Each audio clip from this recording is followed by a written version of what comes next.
वो तारीख थी 5 अक्टूबर, साल था 2021। श्रीनगर के लाल बाजार इलाके में गोलगप्पे बेच रहे वीरेंद्र पासवान की हत्या कर दी गई। वीरेंद्र पासवान से उनका नाम पूछा गया था। वीरेंद्र पासवान के सिर्फ धर्म को देखकर उनकी हत्या की गई थी। उन्हें इस बात से मतलब नहीं था कि वीरेंद्र पासवान दलित समाज से आते हैं। आज 2025 में एक बार फिर से कायराना हमला हुआ। 28 लोगों की जान जाने की खबर है। इसी में एक शुभम द्विवेदी भी हैं, ब्राह्मण समाज से। आतंकियों ने हत्या कर दी। उन्हें इस बात से मतलब नहीं था कि शुभम किस जाति से आते हैं, उन्हें इस बात से मतलब था कि वो हिंदू थे। ऐसी पिछली कई घटनाएं निकलकर सामने आई है, लेकिन ये जाति के आधार पर नहीं, धर्म पूछ कर की गई है। लेकिन ये बोलने में आज कुछ लिब्रांडू पत्रकार कांप उठे हैं। अरे ऐसे मौके पर भी शर्म आनी चाहिए ऐसे लोगों को जो सियासत कर रहे हैं। शर्म आनी चाहिए उन लोगों को जो ये बोलने से कतराते हैं। जो लेडी वो कह रही है जिसने अपना पति खोया है कि उन्होंने कहा था कि तुम्हें जिंदा छोड़ रहे हैं तो मोदी को बता देना। जिसने कहा कि इसलिए मारा कि तुम हिंदू धर्म से हो, इसलिए मारा कि तुम्हें कलमा पढ़ना नहीं आता। अरे बोलने में क्या शर्म आती है? क्या उस लेडी के मुंह में नरेंद्र मोदी ने जुबान डाली है? शर्म आनी चाहिए ऐसे लोगों को, ऐसे लिब्रांडू पत्रकारों को जो ऐसे मौके पर भी सियासत करने से बाज नहीं आ रहे। मैं सुबह से यही देख रहा था कि आखिर किस तरीके की वीडियोस बन रही है सोशल मीडिया पर। जो पत्रकार खुले तौर पर एजेंडा चलाते हैं वो आज क्या बोलते हैं। अजीत अंजुम बोले तो क्या बोले कि नरेंद्र मोदी और अमित शाह के लिए एक बहुत बड़ी नाकामी है। उनकी वीडियो में एक बार भी इस बात का जिक्र नहीं था कि उस महिला ने यह बोला था कि धर्म पूछा था, जाति नहीं पूछी थी, और धर्म के आधार पर मेरे पति को मार डाला। कुमकुम बिनवाल अपने आप को बहुत बड़ी पत्रकार मानती है। उनकी वीडियोस में भी कहीं इस बात का जिक्र नहीं मिलता जहां वो खुले तौर पर यह कह सके कि धर्म पूछकर हत्या की गई है। आपको अभिषार शर्मा जैसे पत्रकार खूब याद होंगे। उनकी जुबान से भी इस मसले पर एक भी शब्द नहीं निकलता। वो मोदी शाह से ऐसे मौके पर सवाल पूछ रहे हैं। वो इसके अलावा देश में जो इस वक्त हालात हैं उसे लेकर अब आगे क्या रणनीति होगी उसे लेकर भी सवाल पूछ रहे हैं। लेकिन एक बार इस बंदे की हिम्मत नहीं हुई कि ये बोल सके कि भाई धर्म के आधार पर ये हत्याएं की गई हैं। धर्म पूछ कर आप हैरान हो जाएंगे। धर्म पूछा गया, ट्राउजर उतारा गया। ट्राउजर उतारने के बाद जब इस बात की पहचान हो गई कि मुस्लिम नहीं हिंदू धर्म से है तो गोलियों से छलनी कर दिया गया। आखिरकार हो क्या रहा है? मुर्शिदाबाद में हिंसा होती है तो उसमें भी धर्म देखकर मारा जाता है।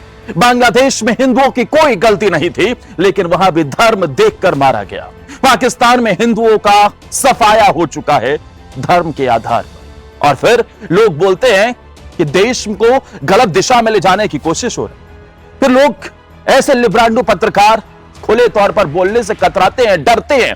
लेकिन सवाल इस बात का है कि कब तक? अरे तुम भी तो हिंदू धर्म से ही ताल्लुकात रखते हो। तुम्हारी सोच, एजेंडाधारी सोच की वजह से ही तुम कुछ दिन कमा तो जरूर लोगे, लेकिन ये बहुत ज्यादा दिन तक चलेगा नहीं। जब वो हावी हो जाएंगे तब तुम भी अपनी जुबान पर ताला लगाकर किसी कोने में बैठे होगे, क्योंकि आज ऐसे हालात हो गए हैं देश के अंदर और कोई भी खुलकर बोलने के लिए तैयार नहीं है। यह सिर्फ जम्मू कश्मीर का ही मसला नहीं है, यह देश के अलग अलग कोने में होता हुआ दिखाई दे रहा है। और इसकी पहचान योगी आदित्यनाथ ने कुछ महीनों पहले ही कर दी थी कि अगर बटोगे तो कटोगे, ये हालात होंगे, और एक रहोगे तो नेक रहोगे। कुछ नेता अपने सियासत के लिए हिंदुओं को जाति के आधार पर बांटने की कोशिश करते हैं। उन्हें आज सबक लेना चाहिए, सीख लेनी चाहिए, नहीं तो वो दिन दूर नहीं है जब सब कुछ हाथ से निकल चुका होगा।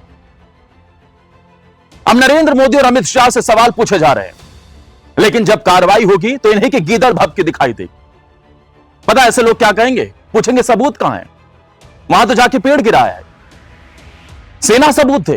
मोदी अमित शाह के लोगों को बताएं कि कैसे हमला हुआ, कैसे क्या किया पाकिस्तान में जाकर। आपने देखा होगा सर्जिकल स्ट्राइक के दौरान यही हुआ था। उससे पहले भी कुछ जो यहां से रिटेलिएट किया गया, एयर स्ट्राइक की गई, उस दौरान भी कुछ ऐसे ही नेताओं ने सवाल उठाए थे, सेना तक से सबूत मांग लिया था।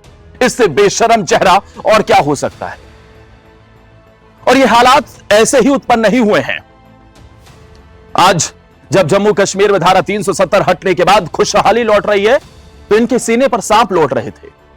एक ऐसी कायराना हरकत को अंजाम दिया गया जिसने पूरे देश को हिलाकर रख दिया है। लोगों का गुस्सा उबाल पर है और यकीन मानिए नरेंद्र मोदी और अमित शाह ने वो संकेत दे दिए हैं जिसके बाद 56 इंची सीने का दम इस बार पूरी दुनिया देखने को तैयार है। ट्रंप से फोन पर बात हुई है मोदी की, और ट्रंप से फोन पर बात इस सिलसिले में हुई है कि भारत के साथ अमेरिका खड़ा है। जो हाल इजराइल ने किया था ना गाजा फिलिस्तीन में जाकर, वही हाल अब होने वाला है पाकिस्तान का भी। पाकिस्तान में टारगेट सेट हो चुके हैं बॉस। पाकिस्तान के एक एक इलाकों को अमित शाह, अजीत डोभाल, नरेंद्र मोदी, और अभी ये जो बैठक चल रही है ना दिल्ली में सीसीएस की, ये एक बहुत बड़ी बैठक है। और यकीन मानिए आपको अगले 48 घंटे के अंदर बहुत बड़ा एक्शन देखने को मिलेगा। जैसी घटना हुई अमित शाह फौरन जम्मू कश्मीर पहुंच गए, उमर अब्दुल्ला के साथ मीटिंग की, वहां के डीजीपी से लेकर सेना के अधिकारियों के साथ बैठक की। उसके बाद नरेंद्र मोदी सऊदी अरब से अपना दौरा बीच में ही छोड़कर कट आउट कर डिनर भी नहीं किया उन्होंने रात के वक्त, और डायरेक्ट वो इंडिया के लिए आ गए। अब खबर ऐसी भी है कि वो वहां पहुंचेंगे, पहलगाम भी पहुंच सकते हैं। हर हालात का जायजा लेंगे। अजीत डोभाल पल पल की निगरानी खुद ले रहे हैं। यह हमला एक सोची समझी साजिश थी। वो संगठन जिसे ऑपरेट पाकिस्तान में बैठकर लश्कर तैयबा करता है, जिसके हाफिज सईद से डायरेक्ट तार है, और इस हाफिज सईद का खात्मा तय मानिए। जो हालात इस वक्त देश के अंदर हैं, इस घटना ने हर किसी को हिलाकर रख दिया है। लेकिन कई सवाल भी खड़े कर दिए हैं कि रवीश कुमार आखिरकार चुप क्यों हैं?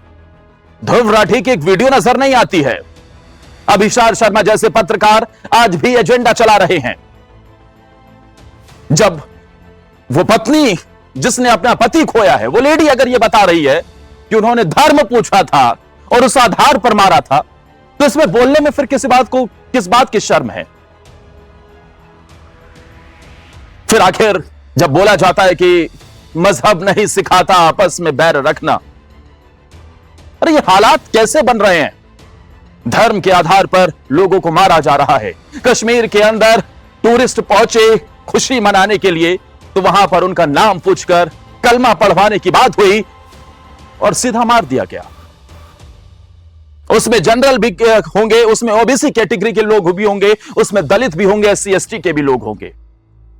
लेकिन उन्हें किसी बात से मतलब नहीं था। उन्हें इस बात से मतलब था कि आप हिंदू है, और इसी हिंदू के आधार पर ही वहां लोगों को चुन चुनकर मार दिया गया। लेकिन मोदी और अमित शाह की जोड़ी यकीन मानिए जहन्नुम से भी उन्हें खोज निकालेगी, और उनका इंतकाम तय हो चुका है। इसके अलावा पाकिस्तान को भी मुंहतोड़ जवाब देने का वक्त आ चुका है। कुछ दिन पहले ही वहां के आर्मी चीफ कह रहे थे कि हम पूरी तरीके से तैयार हैं। आज भी कई ऐसे बयान निकलकर सामने आ रहे हैं कि पाकिस्तान को अगर छेड़ोगे तो हम भी छोड़ेंगे नहीं। लेकिन पाकिस्तान जब हमले हो रहे थे तो पाकिस्तान के प्रधानमंत्री तुर्की में जाकर इस बात की गिरदड़ भभकी दे रहे थे कि कश्मीर हमारा है। अरे तुम्हारे हाथ तो बलूचिस्तान भी नहीं लगेगा, तुम्हारे हाथ तो सिंध भी नहीं लगेगा, तुम्हारे हाथ से तो रावलपिंडी भी खिसक जाएगा अगर हिंदुस्तान चाह लेगा तो। और वो देर बहुत ज्यादा नहीं बची। अब फाइनल एक्शन की तैयारी है और हिंदुस्तान यही मांग रहा है अपने देश के ऐसे प्रधानमंत्री से, 56 इंच सीने वाले प्रधानमंत्री से, जो खुले तौर पर राष्ट्र की बात करते हैं। और ट्रंप के साथ योजना भी तय हो चुकी है। अब चीन भी कुछ नहीं कर पाएगा, पाकिस्तान घुटनों पर आएगा और हिंदुस्तान इसका बदला जरूर लेगा। खैर, ऐसे मौकों पर सियासत करने वाले और देश के अंदर ही इस मौके पर सरकार सेना के साथ खड़े होने के बजाय सवाल उठाने वाले लिब्रांडू पत्रकार, इन लोगों को लेकर आप क्या कहना चाहेंगे? और क्या आप भी मानते हैं कि अब वक्त आ चुका है जब पाकिस्तान पर फाइनल एक्शन होना चाहिए? अपनी राय हमें कमेंट सेक्शन में जरूर दें। वीडियो पसंद आई हो तो शेयर करें।